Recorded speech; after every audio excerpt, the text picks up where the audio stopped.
সুপ্রিয় শ্রোতা, আমারই হাতে যে গল্পের ডালি সাজিয়েছিলাম, আপনাদের মতো বিদগ্ধ শ্রোতারা সে গল্পের ডালিতে এসে উকিঝুঁকি মেরেছেন, কখনো মনোযোগ দিয়ে শুনেছেন, আমায় কৃতজ্ঞতার বাঁধনে বেঁধেছেন। পথ চলা অনেকটা হলো, আমি কিছুটা সাহসী হয়েছি, আর সেই সাহসের অতিশয্যে একের পর এক গল্প পড়েই যাচ্ছি আপনাদের জন্য। আজকে তেমনই একটি গল্প, এটির নাম বদন রায়ের অয়েল পেন্টিং, লিখেছেন বিশ্বপতি চৌধুরী। ভূত বিশ্বাস করি কিনা জিজ্ঞেস করছো? যদি বলি বিশ্বাস করি, তাহলে তোমরা নিশ্চয়ই আমাকে নেহাতি পাড়া গিয়ে ঠাউরাবে। কিন্তু তা বলে তো আর জলজ্যান্ত মিছে কথাটা বলতে পারি না, বিশেষ করে এই বুড়ো বয়সে। সুতরাং জিজ্ঞেস যখন করলে তখন বলেই ফেলি, ভূত আমি বিশ্বাস করি। চিরকালই যে বিশ্বাস করতাম তা নয়, একটা বিশেষ ঘটনার পর থেকে বিশ্বাস করি, এবং বাকি জীবনটা বিশ্বাস করেই চলতে হবে আমাকে। এখন সেই বিশ্বাস ঘটনাটা বলি। ঘটনাটা ঘটেছিল বহুকাল আগে। বহুকাল বই কি, 30 বছর আগেকার ঘটনাকে বহুকালের ঘটনা ছাড়া আর কি বলবো বলো। আমার বয়স তখন 19 কি বড় জোর 20। কলেজে তখন বিয়ে পড়ি। সেদিন সৌরিনদের বাড়িতে আমাদের মজলিস বসেছিল। কথায় কথায় ভূতের প্রসঙ্গ উঠেছিল সেদিন। সৌরিনটা ফস করে বলে উঠল, ভূত বিশ্বাস করে যারা, আমার হাতে ক্ষমতা থাকলে আমি তাদের পাগলা গারদে ভরে রাখতুম। আমিও যে ভূত বিশ্বাস করতুম তা নয়, কিন্তু সৌরিনটাকে আমি কোনোদিনই সহ্য করতে পারতুম না। ওর মধ্যে এমন একটা হামবড়া ভাব ছিল যেটা আমাকে ভিতরে ভিতরে কেমন যেন ধাক্কা দিত। ঠোঁট দুটোকে বেঁকিয়ে ভ্রু দুটোকে কুঁচকে এমন একটা উপরচাল মেয়ে মেরে কথা বলতো, যেটা সহ্য করা আমার পক্ষে অনেক সময় অসম্ভব হয়ে উঠত। আমি নিজে কোনোদিন ভূত বিশ্বাস করতুম না, কিন্তু সরুনটাকে দাবাবার জন্যই ফস করে সেদিন বলে ফেললুম, আমি ভূত বিশ্বাস করি। সঙ্গে সঙ্গে ভবেশ, প্রবোধ, নির্মল আর গুণ এসে বলে উঠল, আমরাও করি। ওরাও ঠিক একই কারণে আমার কথায় সেদিন সায় দিয়েছিল। শরীরটাকে জালিয়াতি ওরাও সবসময় বরদাস্ত করতো না। এবার চলল তুমুল তর্কযুদ্ধ। সে যুদ্ধে যুক্তি প্রমাণ যত না ছিল তার চেয়ে অনেক বেশি ছিল গলাবাজির দাপট। সরিনদের বাড়ি থেকে ফিরে সেদিন ঠিক করলুম, রাস্কেলটাকে যে করে হোক জব্দ করতে হবে। তারপর বসলো পরামর্শ সভা। অনেক জল্পনা কল্পনার পর ঠিক হলো, ওকে একদিন ভূত দেখাতে হবে। কিন্তু দেখানো যায় কি করে? প্ল্যান আঁটতে বসে গেলাম আমরা সবাই মিলে। ভবেশের মাথায় অনেক রকম দুষ্ট বুদ্ধি খেলতো। অনেকক্ষণ চুপ করে বসে থেকে হঠাৎ সে বলে উঠল, হয়েছে। বললুম, কি হয়েছে রে? চোখ দুটো বুজে ভবেশ বলল, রায়দের বরানগরের বাগান বাড়ি। প্রবোধ বলল, তার মানে? চোখ দুটো না খুলে বিড়বিড় করে সে আবার বলল, ভূতনাথ। বিরক্ত হয়ে বললুম, কি মাথা মুন্ডু বলছিস তুই? সে তেমন ভাবেই বিড়বিড় করে বলল, বদন রায়ের অয়েল পেইন্টিং। সজোরে একটা ঝাঁকুনি দিয়ে বললুম, সিদ্ধি গেছিস নাকি? এবার চোখ দুটো খুলে সোজা হয়ে ভবস বলল, ব্যস্ত হয় না বন্ধু, ব্যস্ত হয় না, খুলে বলছি সব। তারপর কতকটা আপন মনেই সে বলতে লাগলো, রায়দের বরানগরের বাগানে কোনো রকমে সৌরিন রাস্কেলটাকে নিয়ে গিয়ে ফেলতে হবে। রায়দের নন্দর সঙ্গে আমার যথেষ্ট পরিচয় আছে। বাগানটা একদিনের জন্য চাইলে নিশ্চয়ই ছেড়ে দেবে। ওদের বাগান বাড়ির দোতলার হলঘরটার দেয়ালের নন্দর ঠাকুরদার বদন রায়ের একটা প্রকাণ্ড অয়েল পেন্টিং ছবি আছে। ইয়া লম্বা চওড়া পুরুষ, ইয়া পাকানো গোঁফ, ইয়া গালপাট্টা, গায়ে কালো রঙের চোগা, তার উপর কলকাতার সেকেলের শাল। তাকে থামিয়ে দিয়ে বললুম, তাতে আমাদের কি এলো গেল শুনি। আমার কথা একটু কান না দিয়ে ভবস পূর্ববৎ বলে যেতে লাগলো, আমাদের ভূতনাথের চেহারাটা এবার একটু ভেবে দেখো। দিব্যি লম্বা চওড়া চেহারা, নাকের তলায় পাকানো গোঁফ নেই বটে, কিন্তু নকল গোঁফ সাজওয়ালাদের দোকান থেকে ভাড়া করে এনে যথাস্থানে দিতে কতক্ষণ। গাল দুটোতে নকল গালপাটটা অনায়াসে জুড়ে দেওয়া যেতে পারে। চোগা আর শাল নন্দর কাছ থেকে একদিনের জন্য ধার করলেই হবে। বদন রায় যে চোগা আর শাল গায়ে ছবি আঁকিয়েছিলেন, সেই চোগা আর শাল নন্দনদের বাড়িতেই আছে। সুতরাং ওর কাছ থেকে একদিনের জন্য চাইলেই পাওয়া যাবে। সকলেই এবার সোৎসাহে বলে উঠলাম, তারপর? ভবেশ এতক্ষণ কতকটা নিজের মনেই বলে যাচ্ছিল, এইবার আমাদের দিকে চেয়ে বললে, তারপর তোরা কোনো উপায়ে শরীনটাকে রায়দের ওই বাগান বাড়িতে নিয়ে ফেলবি, দোতলার হল ঘরটায় বসবে তোদের মজলিস, বদন রায়ের অয়েল পেন্টিংটার তারিফ করবি তোরা সকলে, যাতে করে শরীনের নজরে পড়ে ছবিটার দিক। ছবিটা নিয়ে বেশ খানিকক্ষণ আলোচনা চালাবি তোরা, যাতে করে ছবিটার দিকে ওকে বারবার চাইতে হয় এবং তার ফলে ছবিটার খুঁটিনাটিগুলো ওর মনের মধ্যে বেশ গেঁথে যায়। ওদিকে ভূতনাথটা আগে থাকতেই বাগান বাড়ির দোতলার ছাদের চিলকুঠরিটায় সেজেগুজে তৈরি হয়ে থাকবে। ওখানে একটা বড় দেখে আয়না রাখা হবে।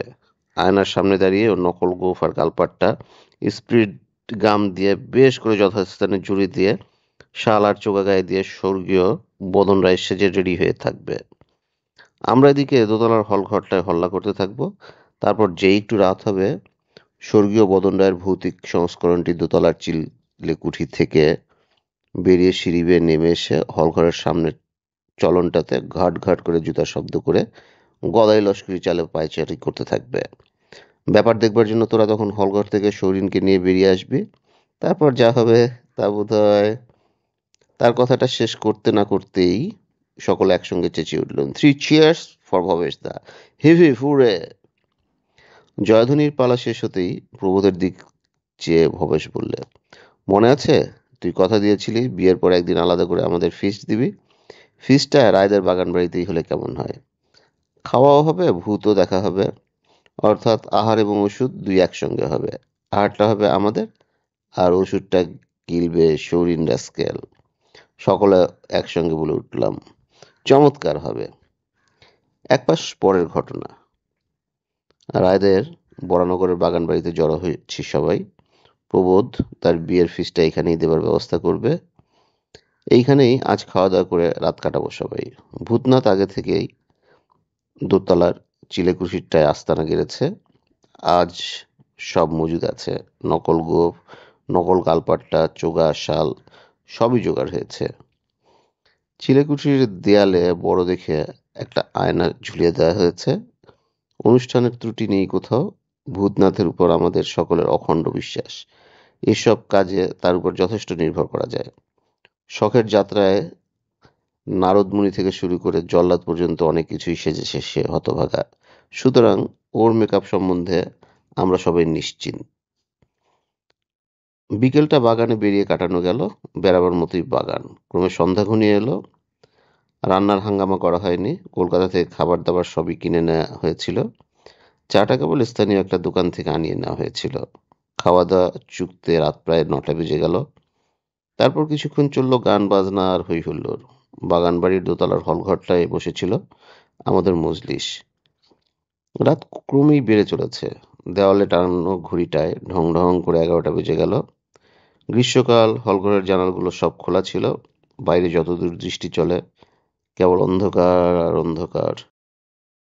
খোলা জানালা দিয়ে দেখা যাচ্ছিল কেবল বড় বড় আম গাছগুলোর ঝাঁকড়া মাথা, এক একটা যেন মূর্তিবান জমাট অন্ধকার। হঠাৎ প্রবোধ বলে উঠল, ওটা কার অয়েল পেন্টিং বলতে পারিস? ভবেশ বলল, এই বাগান বাড়ির বর্তমান মালিক গোকুল রায়ের জ্যাঠামশাই স্বর্গীয় বদন রায়ের ছবি ওটা। নির্মল বললে, লোকটা কিরকম লম্বা চড়া ছিল দেখেছিস? গুনেন বললে, গোবজোড়া তারিফ করবার মতন। প্রবোধ বললে, মা দুর্গার অসুরের মতন গালপাট্টার বাহার দেখেছিস? আমি বললুম, যাই বলো ভাই, মরদের মতন চেহারা বলতে হবে। সৌরিন ঠোঁটটাকে বেঁকিয়ে শুধু বললে, জংলি। এরপর বদন রায়ের অয়েল পেন্টিংটার উপর অনেক কিছু মন্তব্য করতে লাগলাম আমরা। কেউ বলল বদন রায়ের গায়ের শালটাই 1000 টাকার উপর দাম, কেউ বললে গায়ের ওই চেগাটা শার্টিনের, কেউ বললে ভেলভেটের, কেউ বললে না আমার মনে হয় না, এটা হবে হয়তো বনাতের। ভবেশ বললে, ওহ, চোখ দুটো কিরকম জল জল করছে, চোখের চাউনি দেখলেই বোঝা যায় লোকটা খুব বুদ্ধিমান ছিল।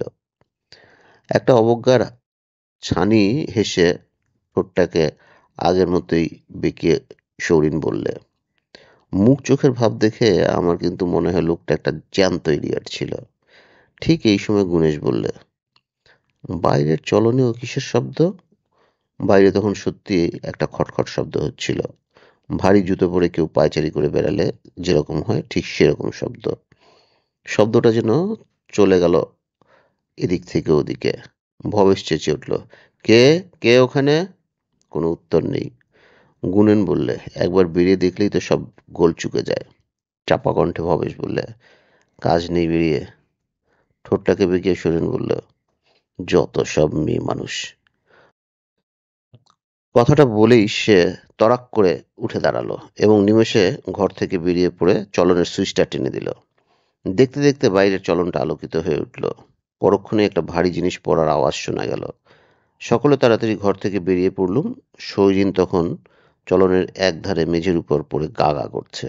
ওদিকে বদন রায়ের ভৌতিক সংস্করণটি লম্বা চলনটায় তখন গদাই লস্করি চালে পায়চারি করে বেড়াচ্ছে। বলিহারি মেকআপ, অয়েল পেন্টিং এর বদন রায় সহসা যেন শরীর ধারণ করে আমাদের সামনে এসে দাঁড়িয়েছে। একেবারে হুবহু সেই চেহারা।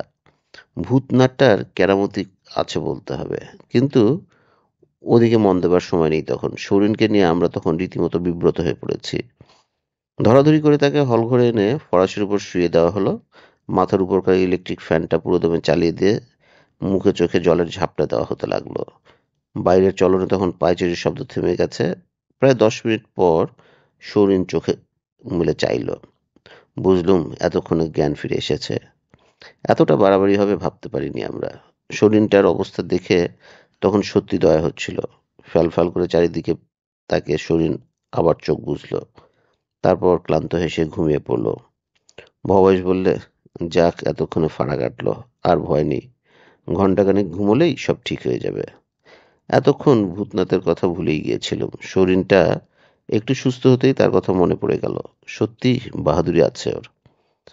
ছুটলুম চিলেকুঠুরির দিকে ওকে কংগ্রাচুলেট করতে, কিন্তু সেখানে গিয়ে যা দেখলুম তাতে আমার চক্ষু কপালে উঠে গেল। দেখি চিলেকুঠুরির মেঝের উপর ভূতনাথের অচৈতন্য দেহটা পড়ে রয়েছে। ঘরে এক কোণে একটা কুজো ছিল। তাড়াতাড়ি কুজো থেকে জল ছিটিয়ে দিলাম তার চোখে মুখে। জোরে জোরে ঝাপটা দিতে লাগলুম। অনেকক্ষণ পর ভূতনাথ চোখ মেললে। ইতিমধ্যে নির্মল আর ভবেশ এসে পড়েছিল। সবাই মিলে ধরাধরি করে তাকে দোতলায় নামিয়ে এনে হলঘরের পাশের একটা ছোট খালি ঘরে শুইয়ে দিলুম। আশ্চর্য ব্যাপার, নকল গোঁফ কালপাট্টা সবই তাজা রয়েছে। তাতে কেউ হাত দেয়নি। ব্যবহার করলে ওতে স্পিরিট গাম লেগে যেত। শাল চোগা প্রভৃতি একটা সুটকেসে পরিপাটি ভাঁজ করে সাজানো অবস্থায় আছে। হস্তক্ষেপের কোনো চিহ্নই নেই সেখানে। এ কি করে সম্ভব হতে পারে? একটু আগে কে তবে বদন রায় সে যে আমাদের চোখের সামনে পায়চারি করে বেড়ালো? কে সে? বুকটা আমাদের দূর দূর করে উঠল। পরদিন ভূতনাথ সম্পূর্ণ সুস্থ হয়ে উঠলে তার মুখে ব্যাপারটা যা শুনেছিলাম তাই রকম। রাত 11:45টার সময় সে অর্থাৎ ভূতনাথ টেবিল ল্যাম্পটা জেলে আয়নার সামনে দাঁড়িয়ে সাজগোজের ব্যবস্থা করছিল। এমন সময় হঠাৎ আয়নায় কার ছায়া পড়ল। আয়না থেকে চোখ ফিরিয়ে পেছন দিকে তাকিয়ে সে যা দেখল তাতে তার সমস্ত শরীরটার রক্ত চলাচল হঠাৎ যেন বন্ধ হয়ে গেল। সে দেখলে তার সামনে সশরীরে দাঁড়িয়ে আছে অয়েল পেন্টিং এর সেই বদন রায়। সেই গোঁফ, সেই গালপাট্টা, সেই জলজলে বড় চোখ। তারপর কি হয়েছিল সে জানে না। কেবল জ্ঞান হারাবার পূর্ব মুহূর্তে সে একজোড়া ভারী জুতোর অস্পষ্ট খটখট শব্দ শুনতে পেয়েছিল। আওয়াজটা দোতলার সিঁড়ি বেয়ে যেন ঠিক নিচের দিকে চলে যাচ্ছে। এর বেশি সে আর কিছুই বলতে পারেনি।